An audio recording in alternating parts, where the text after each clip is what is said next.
एका महिलेचा वापर मंत्रालयात शिजत असलेला कट आणि निशाण्यावर आहेत महाराष्ट्रातील सर्वात मोठे मराठा आंदोलक मनोज जरांगे पाटील. येत्या 4 ते 5 दिवसात मुंबईत असा कोणता मोठा गेम होणार आहे ज्याचा इशारा स्वतः जरांगे पाटलांनी दिलाय? ही फक्त राजकीय खेळी आहे की जरांगे पाटलांना संपवण्याचा मोठा कट? आजचा व्हिडिओ संपूर्ण पहा, कारण यातली माहिती तुम्हाला हादरवून सोडेल.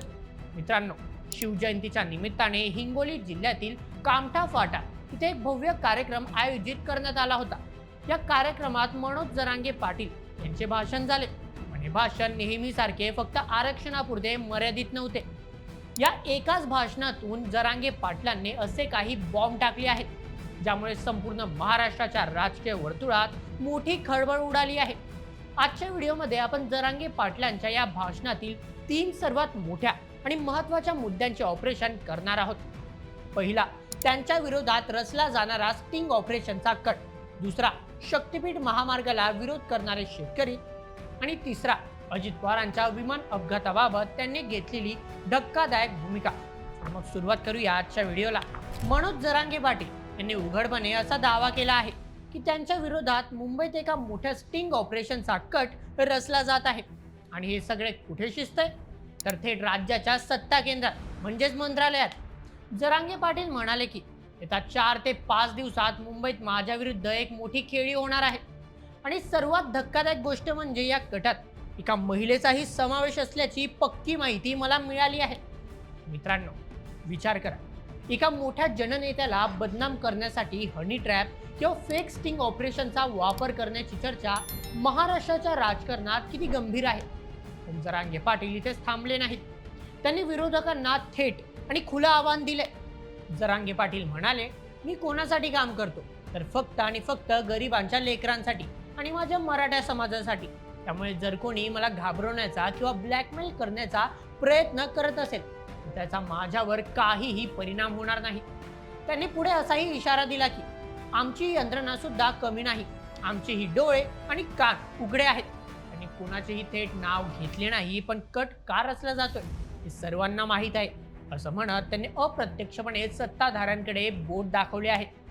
आता प्रश्न हा उभा राहतो की खरोखरच असा काही कट शिजतोय का? आणि जर असेल तर यामागचा मास्टर माइंड कोण आहे? आता वळूया दुसऱ्या महत्त्वाच्या मुद्द्याकडे. मित्रांनो, मनोज जरांगे पाटील आता फक्त आरक्षणापुरते मर्यादित राहिलेले नाही, तर ते आता संपूर्ण वंचितांचा आणि शेतकऱ्यांचा आवाज बनत आहे. हिंगोलीच्या सभेपूर्वी त्यांनी परभणीत जाऊन शक्तीपीठ महामार्गाच्या विरोधात उपोषणाला बसलेल्या शेतकऱ्यांची भेट घेतली. तुम्हाला माहीतच असेल की नागपूर गोवा या प्रस्तावित शक्तीपीठ महामार्गासाठी शेतकऱ्यांच्या जमिनी अधिग्रहित केल्या जात आहेत आणि याला शेतकऱ्यांचा कडाडून विरोध आहे. जरांगे पाटलांनी थेट उपोषणस्थळी जाऊन शेतकऱ्यांचे प्रश्न समजून घेतले आणि फक्त सात्वनच नाही केले, तर त्यांनी तिथूनच थेट राज्याचे महसूल मंत्री चंद्रशेखर बावनकुळे यांना फोन लावला. त्यांनी सरकारला स्पष्ट शब्दात सुनावले आहे की कोणत्याही विकास कामासाठी लोकांचा विश्वास जिंकणे महत्त्वाचे असते. जमिनीचा प्रश्न हा शेतकऱ्यांसाठी फक्त आर्थिक नसून तो भावनिक सुद्धा असतो. जर शेतकऱ्यांना त्यांची सुपीक जमीन द्यायची नसेल तर सरकारने त्यांच्यावर कोणतीही सक्ती करू नये. त्यांनी बावनकुळेंची चर्चा करून लवकरच शेतकऱ्यांची आणि मंत्र्यांची एक बैठक आयोजित करण्याचे आश्वासन शेतकऱ्यांना दिले आहे. जरांगे पाटलांचा हा आक्रमक पण संयमी पवित्रा सरकारला नक्कीच विचार करायला लावणार आहे. आता तिसरा आणि सर्वात धक्कादायक मुद्दा. मित्रांनो, राज्याच्या राजकारणात सध्या अजित पवार यांच्या विमान अपघाताची मोठी चर्चा सुरू आहे. यावर मनोज जरांगे पाटील यांनी अत्यंत संतुलित पण सूचक भूमिका मांडली आहे.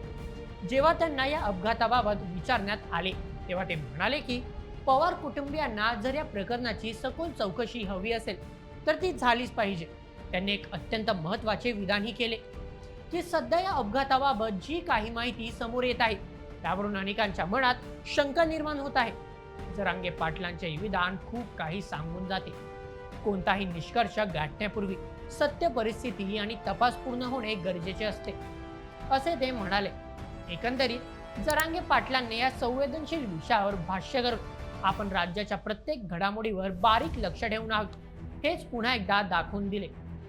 हिंगोलीत झालेल्या या एका सभेने महाराष्ट्राच्या राजकारणात अनेक नवे प्रश्न निर्माण केले आहेत. स्टिंग ऑपरेशनचा आरोप शेतकऱ्यांच्या जमिनीचा प्रश्न आणि अजित पवारांच्या अपघातावरील शंका, या तीनही मुद्द्यांवरून जरांगे पाटलांनी स्पष्ट केले आहे की ते कोणत्याही दबावाला बळी पडणार नाहीत आणि आपला लढा सुरूच ठेवणार आहेत।